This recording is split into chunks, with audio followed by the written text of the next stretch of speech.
Bacon is like Bacon is delicious. It's made of Morningstar Farms. This is a dairy where there are a whole bunch of, I think like 6 It's on. options. It's on? Okay, fantastic. Something with the network. Are you got it? Okay, we got it.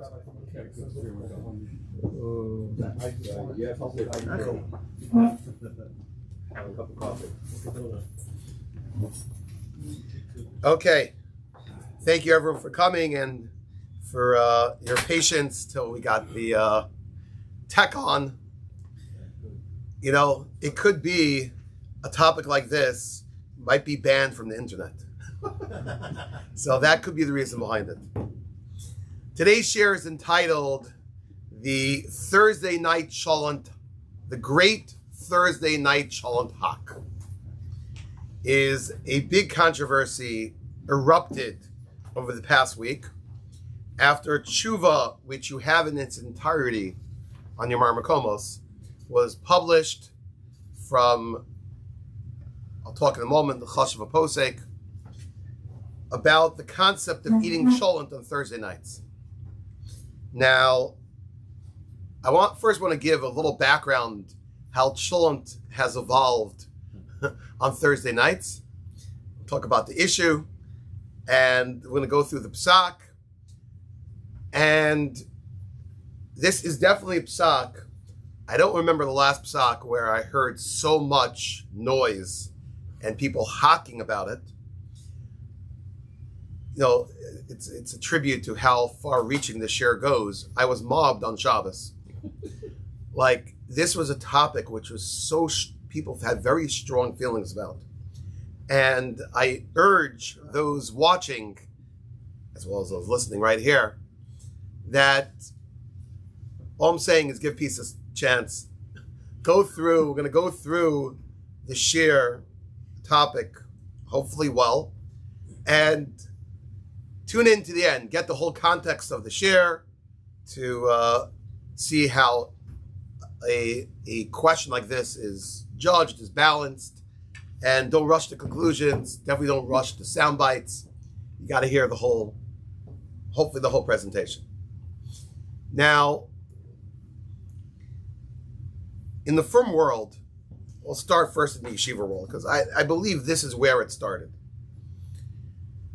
I didn't do the research to look back what happened in Europe, but I know what happened in America from the earliest of days.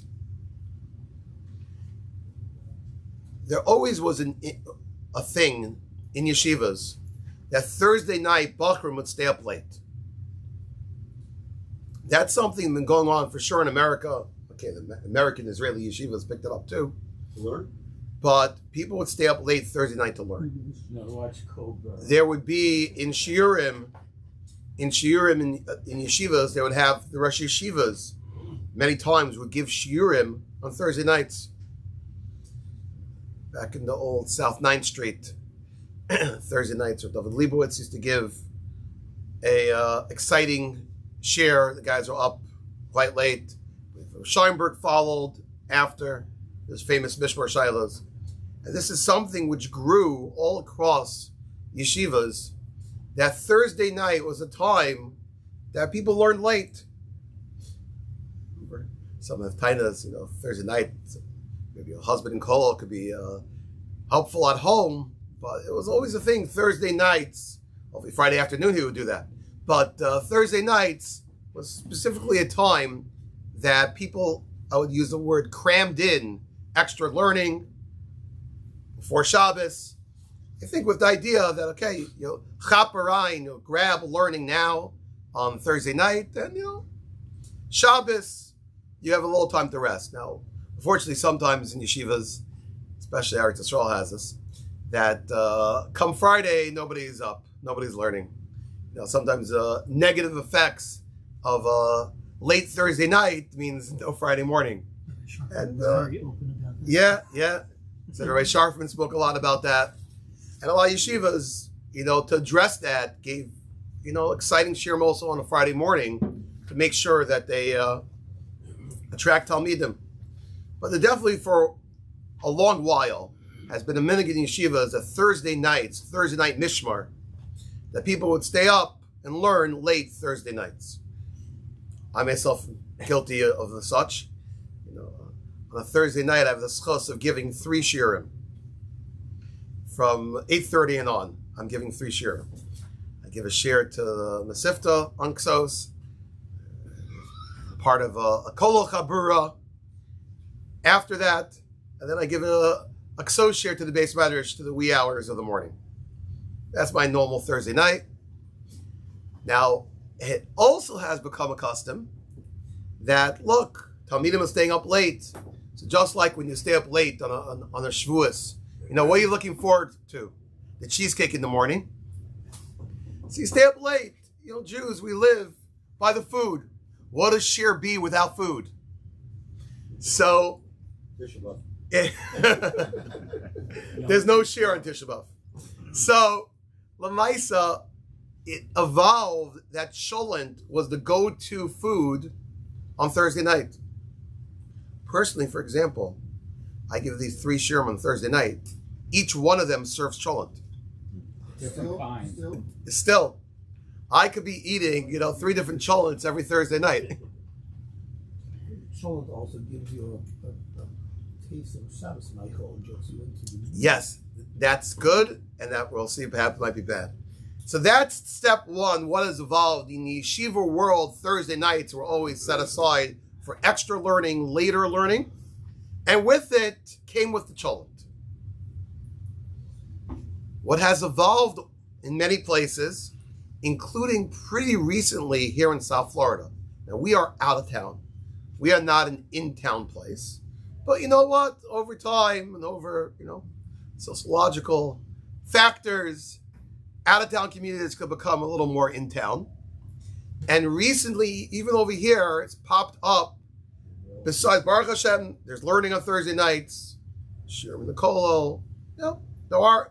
There is stuff going on from the learning aspect on a Thursday night. But honestly, there are other events that happen on Thursday nights where restaurants, supermarkets, places started having now a Thursday night, I'll use their words, chill.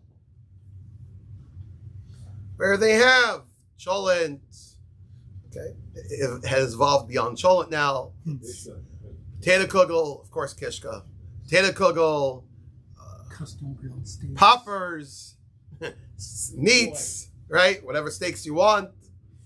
It could come with a beer. Oh, boy. It could come with some... Is that here in your yeshiva? No. That's only at the Super Bowl watch party. But it's evolved.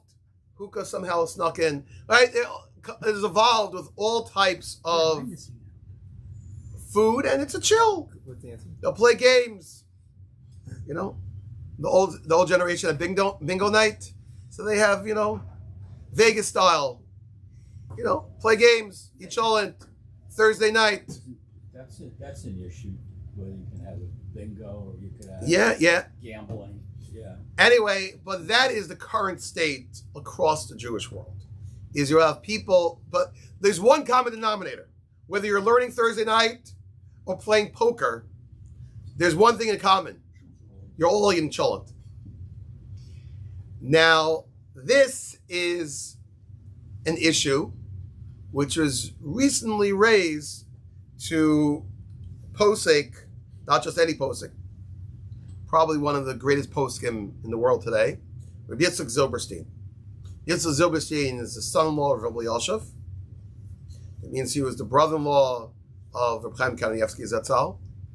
And he himself is an amazing person. I think to do him justice, all you have to do is look at a picture of him, because he always has the same expression on his face. This is Rabbi Yitzchak Zilberstein. The smile does not come off his face. Beautiful, beautiful, 100-watt smile all the time. Real mensch, wonderful, wonderful person. You have to understand, who a person is before you hear his psak. So he issued a nice psak, long psak, with sources to it. And I want to go through it step by step. We're going to analyze it, and then we'll tie it all together. And really, what I think is very, very important is no one should ever paskin off the internet, off the WhatsApp. When you hear something flying around, you really have to, consult a Rav, have someone to tailor make, okay, does this apply to me? How does this apply to me? What exactly is going on? He issued a psak. There was also a clarification later. Perhaps use the words rebuttal. But let's go slow, go through what's written here. And I think it's very interesting, a nice topic to analyze. So let me quickly go through it. If you look over there, I broke down here, I gave you the entire tshuva, and I broke down 5 different parts of the tshuva, which I want to focus on. The first part is the actual question and answer. Okay, what happened? Ritzina l'shalos moron. Hayos v'yadu sheyich inin gadol lachol chamin b'Shabbos kodesh. We know there's an important thing to eat hot food on Shabbos. Chulent. And throughout all the years, this would be something that people ate Shabbos morning. Right? Yeah. And Lamaisa, there'll be people, it's nothing new for people to taste Chulent before the Suda on Shabbos morning. People could taste it on Friday afternoon. Taste that it's going well. It's put up well. People sometimes taste it on a Friday night, which does get into halakhic issues. Gotta be careful, just taking it out of the crock pot, and not so simple. Yeah. But Eat it for breakfast. if you read the second paragraph, Hine lachrona yischil rabim lahader kvar la'aktim atom malchozeh gam below shishi. There are people that started tasting it not just on Friday night, not just Friday afternoon. It's been pulled back to Thursday night. It's not exactly. Akadei kach, that there are people that fill up a whole cholent pot just for Thursday night. Yes. And then he writes Beferish, this point. Not because they want to taste the Shabbos food now and save the rest for later. Have a little taste now, save the rest for later. Imagine the guy. This is the main course. Ela b'shvil la'adam zat below shishi. The whole purpose of this cholent is just to eat Thursday night. There literally are restaurants in Yerushalayim, not just Yerushalayim, Eretz Yisrael, that open only Thursday nights just to serve cholent. It's financially feasible for them to rent a spot, to be open one night a week, and they make bank. Covers everything. Because these places are absolutely full. Everyone's grabbing cholent Thursday nights. It's a sight to see. To be honest, when we take our boys to Eretz Yisrael, part of the experience is eating cholent Thursday night in the restaurant. What about falafel? A couple years ago, we actually got a VIP tour of the Mir Yeshiva, and it came with, they gave us cholent. So not only did we get a VIP, they took us to the kitchen too. They wanted to show us. You want to show this coach? They have an amazing schnitzel machine that could produce schnitzel for thousands of people. The Mir and the IDF. It's unbelievable. Are the only 2 places that have it? The Mir and the IDF. Okay, the 2 soldiers. Now, so look at the next paragraph. V'shei losam hu. The question is, in bizet tam lefgam. This is written a little poetic. Anyone who knows Yeridea, is there a tam lefgam? Is this taste really hurting things, damaging things? Because really, cholent is made for Shabbos. And now everyone's freshing cholent on Thursday night. Okay? So is there a problem with people having cholent Thursday night?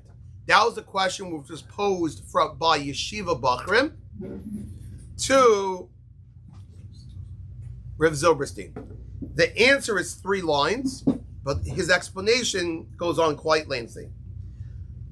He answers in brief. Cholent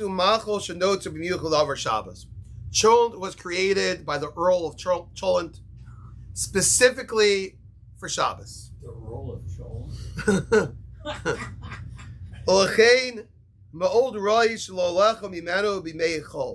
It's really best for a person not eat it during the week.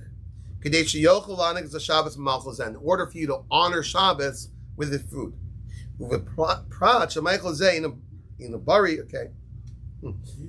Then he throws in a health issue. He says, it's brought in some poskim that Chulent itself is not so healthy. But only with the schus of Shabbos does it protect you, and it's all good for the body. Otherwise, you have too much gas. Right. If someone keeps a mitzvah, you'll know bad things. Now, so this, for the most part, is what went viral. Not anything after this. All the headlines were all over the place. Right? What's the headline over here? Reb Zilberstein issues strong ruling against eating cholent on Thursday nights. And the world erupted. The volcano blew. Everybody was going crazy. Oh no, the rabbis are coming to take away our Thursday night cholent. And I saw someone gave a cute rant. He's like, we have, what should a yeshiva bacher do nowadays? He can't have a smartphone. He can't do this. He can't do that. There's so much. Everything is usher. And now the cholent? No one took away his now. The guys who asked the Shiloh, what answer were they expecting? It's a good question. No, this is how schisms start. Now, I wanna present this. I do want to present the reasoning behind it well. But again, don't turn off your screen if you think, the last thing I want is someone to think Rabbi Kier issues strong ruling against eating cholent on Thursday nights. Right? Hashtag Procho. I'll give you a little spoiler. I had cholent this past Thursday night. 2 times? One? We can tell. There you go. Now, the first thing that's kedai to see, I'm watching the clock, but there's a Gemara in Gittin. The Gemara in Gittin says a scary story, sad story, that there are 2 big families in Yerushalayim.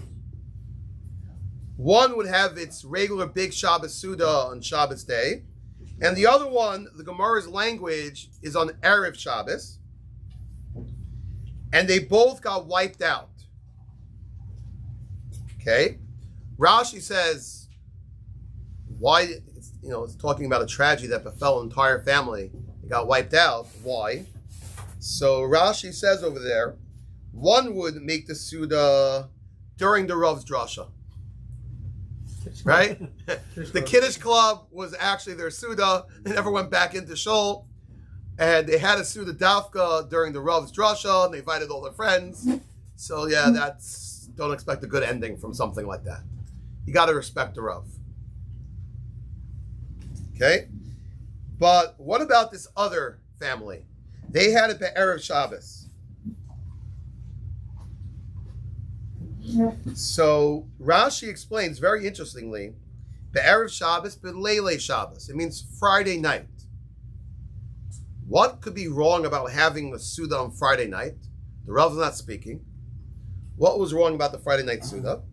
So Rashi over there in Gittin explains, Ve'en kan kavod Shabbos. The kaimalon kavod yom kodim l'kavod laila. If you have a choice, which Suda should you do in a more splendid manner? Very important, and halachas we're learning here, not just about cholent. Somebody said it's a good introduction to Hilchos Shabbos. You have 2 Sudas.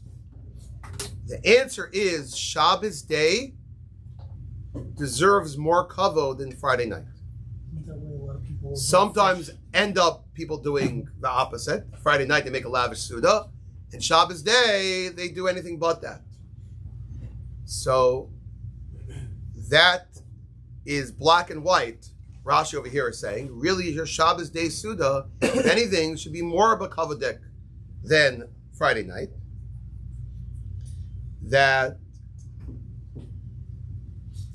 Now the Rashi does give a second shot to why they were knocked out. He said it doesn't mean that this family had a Suda on Friday night. It means they had a Suda on Friday afternoon. They had a big fat To'ah Meha, and because of that, they were stuffed, and they didn't eat Friday night. So that we understand, which unfortunately could be a problem nowadays too. Ta'amel has become a big deal. If people are into eating food before Shabbos, they have a whole thing there. So you have to realize that's very dangerous. There are really hard halachas. You're not really supposed to have a Suda whatsoever late Friday afternoon, and especially to eat. You're going to stuff yourself with all Shabbos food on Friday afternoon, with this little schnapps, to go into Lechadodi, but come Friday night you can't eat anymore. That's also bad. But that's, again, a different topic. Now, so you already see from the Gemara and Gittin that there is an issue. You want to make sure you have a choice between Shabbos day, Friday night. Your Suda Shabbos day, some way it should be one up on Friday night. For example, I'll give you a simple example, right? If you're going to have meat at one Suda, you should have the meat Shabbos day versus Friday night. You have Chulent. Chulent itself has meat with it. Good. So have that. You know, you have chicken Friday night, meat Shabbos day. Does vegetarian Chulent call? Oh, good. So we're going to touch on that. Now hold on. It says something about fish. Yeah, so hold on. Give me 1 second. Then Rav Zilberstein brings a fantastic Maramakom. The Yam Shel Shlomo, the Marshal, on the Gemara over there, says the following. Basically, the Marshal himself seems to say that he used to have some nice fish both on Friday night and on Shabbos day. But once he learned this Gemara well, he realized, wow, time out. So what's the difference between my Friday night Suda and my Shabbos day Suda? Friday night I have fish. Shabbos day I have fish. So if you look in the middle of that paragraph, which I labeled Gimel, once I realized this idea,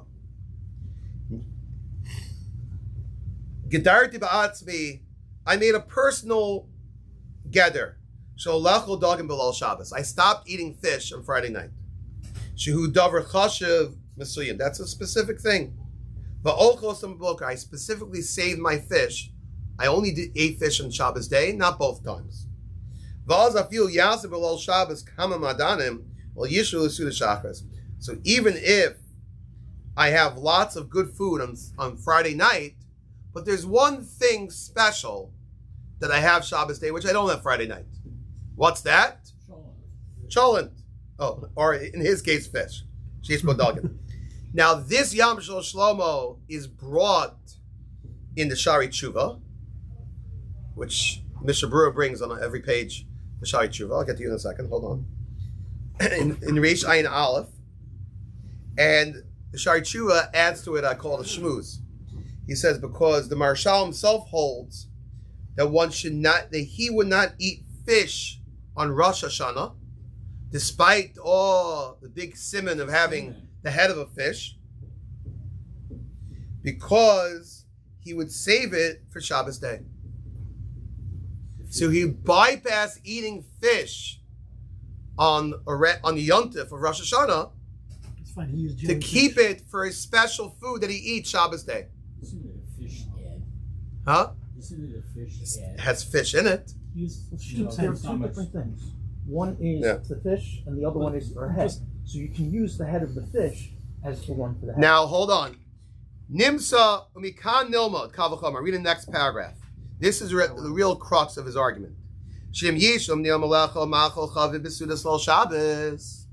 If the Yam Shel Shlomo held back from eating a certain food on the Shabbos Suda of Friday night, he held back from eating a certain food on Friday night to give more kavod to the Suda of Shabbos day. So then, certainly, kol shekei sheishal chavi mosachol. If the Yam Shel Shlomo will hold back from eating something on Friday night, don't you think he'll hold back from eating it on the Thursday night? Just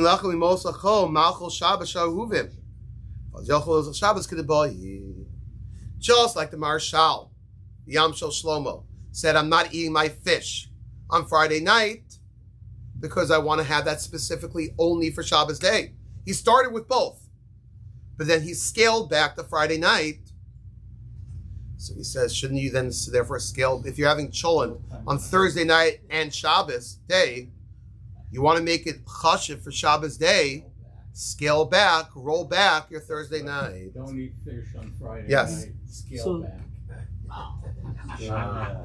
So the people who, it sounds like there are also people who are makpid on fish specifically nowadays, but it would sound like it was a historical thing. He was in Europe. It's hard to get. Okay, a hold I'll of get fish. to that in a second. Good point. Does Shabbos day include Shalosh Shudas? And a real technical situation, we just had this past Pesach where Erev Shabbos Right. was Erev Pesach. What do you do for Good points. the Shlishis? Lamaisa, what poskim talk about is really you only need one food to be distinct for Shabbos day versus Friday night. So practically speaking, like you brought up, in terms of the fish is something which people have Friday night, they have Shabbos day, they have Shalosh Shudas. That's okay because in those days, the only special thing they might have had in their poor countries was fish. But nowadays where we have Chulent, we have meat. So the idea is whatever that one special food is, save one special food for Shabbos day. So ideally speaking, that would argue the food you should save for Shabbos day would be Chulent. If the Yom Shishoma was willing not to eat it on Friday night to save it for Shabbos day, so certainly we would hold back from doing it on Thursday night to eat special on Shabbos day. That's basically his argument. And he does bring that the Bir Halacha paskins like this Shita in the Gemara, as called the Yom Shel Shlomo, but the Bir Halacha does paskin like the Shita, that we do have to be careful that our weekday Suda should not be the equivalent of a Shabbos Suda. So therefore, Rav Zilberstein says, and then he brings a few Hasidic sources where the Arizal and the Baal Shem Tov, they had Maisalach with them when they would tell people, be careful not to eat a Shabbos food during the week. Okay, but for sure for one food. So that is Rav Zilberstein's argument that, you know what? Cholent is a Shabbos day food. Besides the fact you're supposed to eat something hot, additionally, it's supposed to be something different. I don't know that their fish was hot in the Yom Shlomo case. The point is, you should have one chashava food on Shabbos day that you don't eat Friday night, you don't eat Thursday night, Tuesday night. One special food. And that's his argument why, ideally, Sholem should only be for the Shabbos day Suda.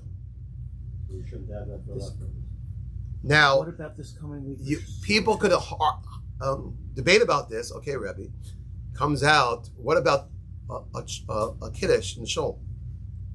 I'm eating cholent by the kiddush. That's not my suda. My suda is later. Taka. This would be an argument not just against the Thursday night cholent. I believe. Now you'll say the benefit. It is better because at least you're eating the cholent on Shabbos. Okay, but that's not your suda. Teretz says, okay. Who says the cholent has to be part of the suda? You can make a condition. Yeah. Can't you avoid it that way? You could say, I'm eating it now, it's part of my suda.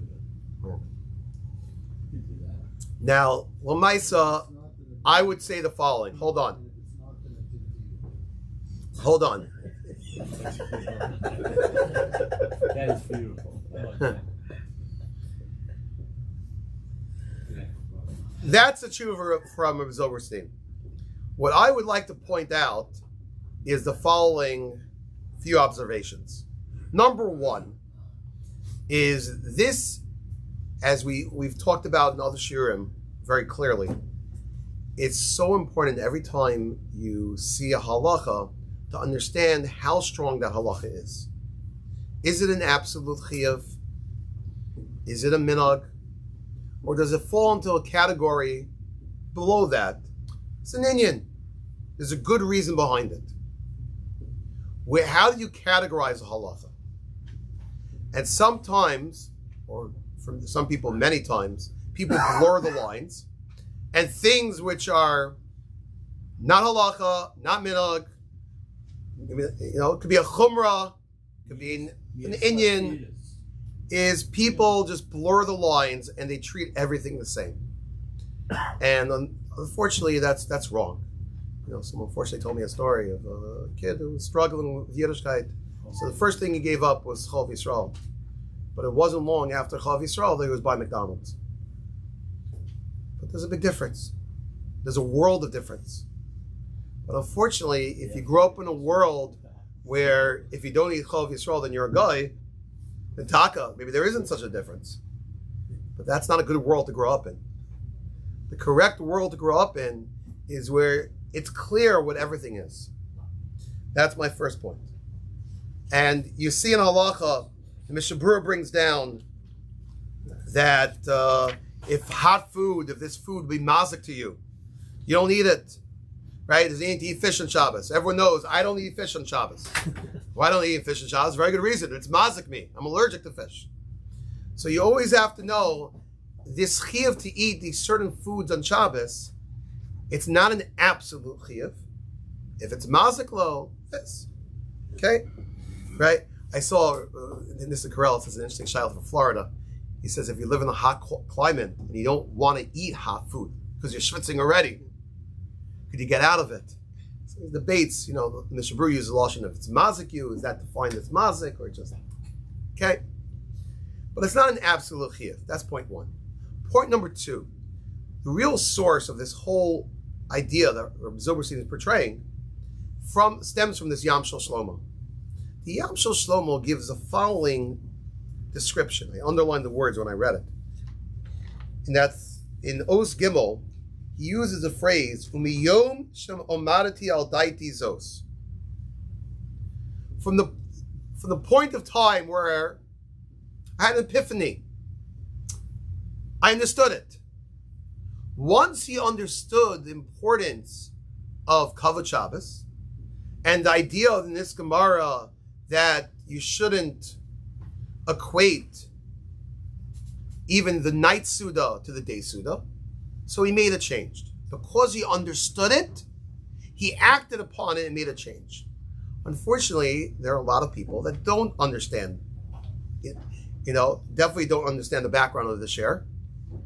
And you can't tell over a psak like this to someone who won't appreciate the reasoning of it. The Yam Shel Shlomo is someone who appreciated the reasoning. Miyom shamarati adaiti. He was living his life beforehand, eating fish Friday night and Shabbos day. So he understood there's this idea. Okay, tell everybody across the internet, and this is not what Rabbi Zilberstein did. He was talking to Yeshiva Bacher, and look, you want me to explain to you an idea? Maybe this is something for you to pick up on. So he gave it over to them. But somebody is all, you have to know who you're talking to. If a person appreciates it, then this is an inyan to do. If you don't appreciate it, don't force them to do it. Don't tell anyone they're doing something wrong if they do that.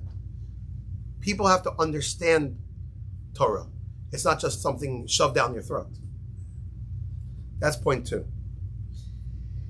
And point three is even Rabbi Zilberstein himself backed off this a little bit. He said, first and foremost, if you're a bacher in yeshiva, and the yeshiva serves Chulent, so then you eat Chulent. That's what the yeshiva does.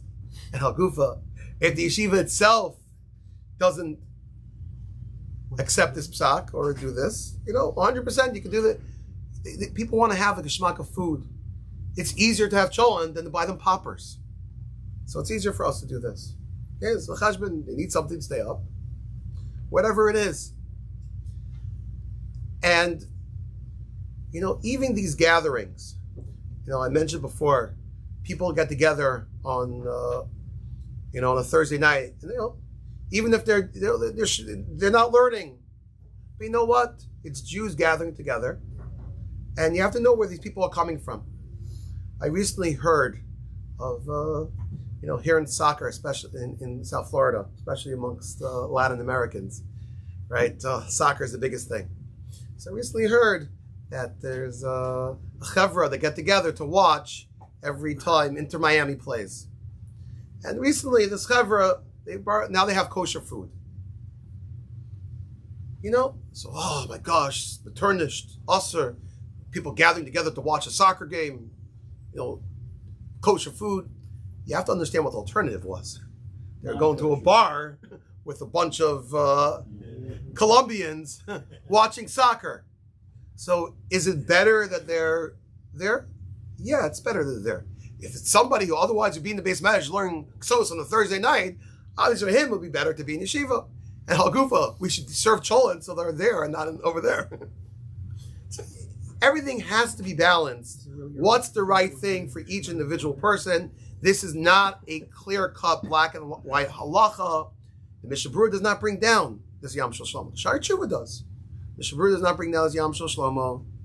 It's not an absolute chiyuv. The Yom Shel Shlomo himself said, "The Yom Shemadati al Daiti," until I appreciated it. You know, I hear this. This is an inyan. But like everything, halacha and has to be through the lens of someone who understands you, who knows you, a Rav, who will give you a personal psak versus just hearing a psak over the internet. Now we could eat some cholent. I'm not sure who wants to eat cholent on a Sunday morning. You know, it goes the other way. It's actually brought in halacha. If somebody doesn't like cholent, we question his lineage. Is he really Jewish? It's actually brought down, that's brought down the halacha. But I would go the other way. Somebody who eats cholent on a Sunday morning, we question his seichel. Leftover cholent? Yeah, I don't know. It's one thing, but We used to have fresh cholent Wednesday, Thursday, Friday, Shabbos. there's a place next to the mirror that Friday morning they give out their leftover cholent from Thursday night. They're yeshiva bachrim kadana hari eating cholent at 9 o'clock in the morning. Could have fleshed cholent. Yes. Okay. Thank you very much, everyone, for listening, and we look forward to seeing everyone next week.